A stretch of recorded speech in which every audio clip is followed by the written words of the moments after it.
Hello everyone. Have you ever stopped to think about the symbols that we look at every day? Many of the occult symbols that are displayed on our churches, in our Christian books and bookstores, even down to retail stores, have symbols on them. And have we really looked into these occult symbols? We've grown up with them our whole lives. So we look at them, we don't think much about it. We see it every day, even in our churches since we were yay high. So what are these occult symbols that are in our churches and our Christian books, some Bibles, on some of these businesses that we frequent? Starbucks is one with the siren on the front. It reminds me of what was going on during Noah's day with the Nephilim, honestly, half man, half animal composite. Anyway, getting back to it, I wanted to show you a few symbols that actually take place in our churches and are on some of our Bibles, our Bible covers, and even some books that we purchase. And we've seen them year after year through the children. So we never think to question these things or look into them. Just like the back of your dollar bill, I never bothered to look at that. A pyramid with an all-seeing eye and Novus Ordo Seclorum. I never bothered to look into that until the Holy Spirit drew me to. I would have just looked at it every day, taken my dollar bill out, paid for my merchandise, and left and not thought twice about it. But when the Holy Spirit began to grab me and say, what does this mean? What does this mean? He drew my attention to look into it and then expose it to people. So maybe you're new to these things and you've seen these symbols that I'm going to show you your whole life and never thought twice about it. Again, this video is to encourage you to look and study with the Holy Spirit and see what he shows you. This one symbol here is the first one I want to show you. This one right here, let me see if you can make it out. This symbol right here, people say represents the Trinity. It's this one right in the middle.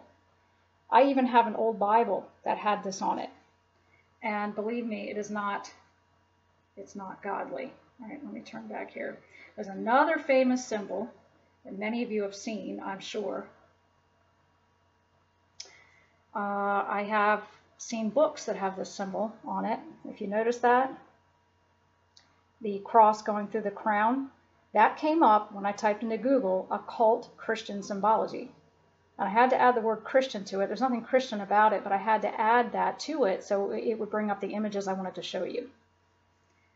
So I wanted you to be aware of that. This image of the upside down dove. Now what the occult likes to do, in case you weren't familiar, the occult likes to take images, and that's called reverse upside down symbology or reverse symbology.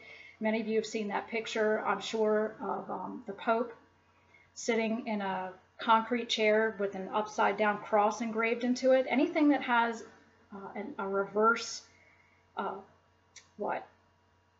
reverse picture of something is the occult, because the occult likes to say there's dark and white, yin and yang, there's the opposite of good, and that's evil, and dark and light.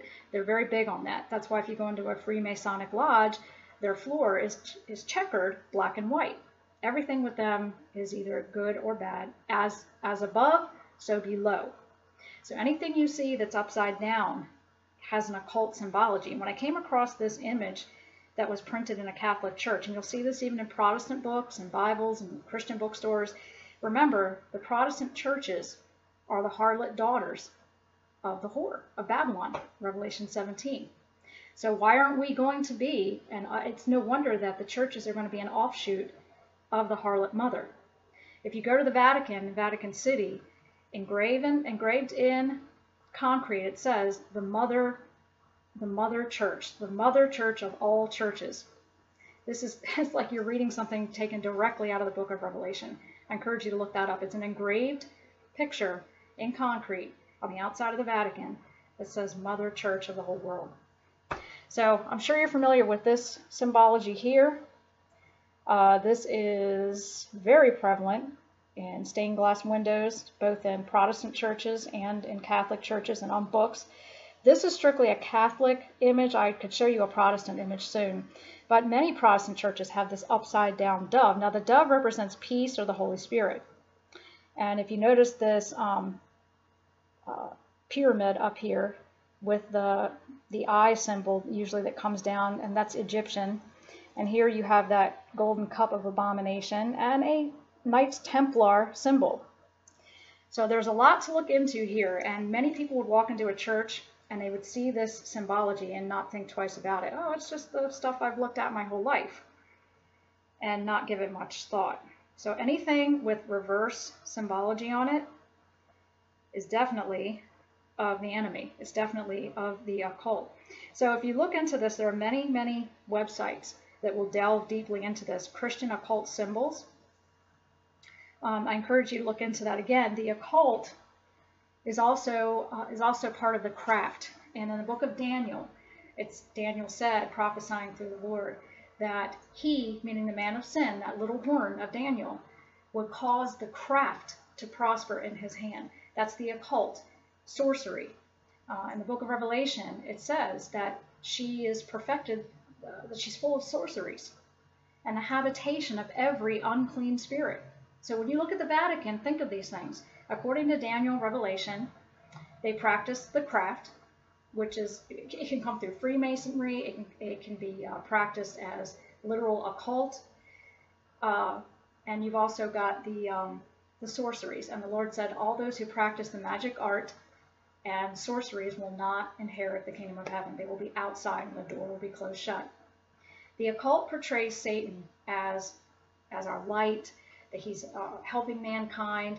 Back in Moses' time, when God sent him and Aaron went with him to do the speaking, Moses was told by God, throw your staff down and it will become a serpent. Well, the magicians in Pharaoh's palace came together, the sorcerers and magicians came together and threw their staffs down on the ground and turned them into serpents as well, as Moses did, or God did through Moses when he threw his staff down. The main thing we have to understand, well, in the end, God wins. Of course, he always does, because Moses' staff ate all the others. So God was showing who was the greatest. We have to remember, God created Satan. He created Lucifer with incredible craftiness, intelligence, and he has power. There's no way we could battle him or see through his deceptions if it wasn't for the Holy Spirit. Jesus said that these occult practices and these delusions will be so great that if it were possible, even the very elect of God could be deceived. So I'm encouraging you to do your research. According to Revelation, the Vatican is the habitation of every foul and unclean spirit. She causes the craft to prosper in her hand, along with the little horn of Daniel. This occult may seem to have spiritual power, so that's when people say, well, it looks godly. I've seen it my whole life. They put a lot of stock into their symbology. And they know that you don't understand what it means unless you look into it. If you program people long enough with symbols and sayings, you're going to grow up with it or spend your life seeing these things and never look into it. They're also high into numbers. 33, 11, 7, 9. Look up the occult and numbers and numerology. They're very big on that. So a lot of these things that happen around the world happen on 9s, 11s, 33s.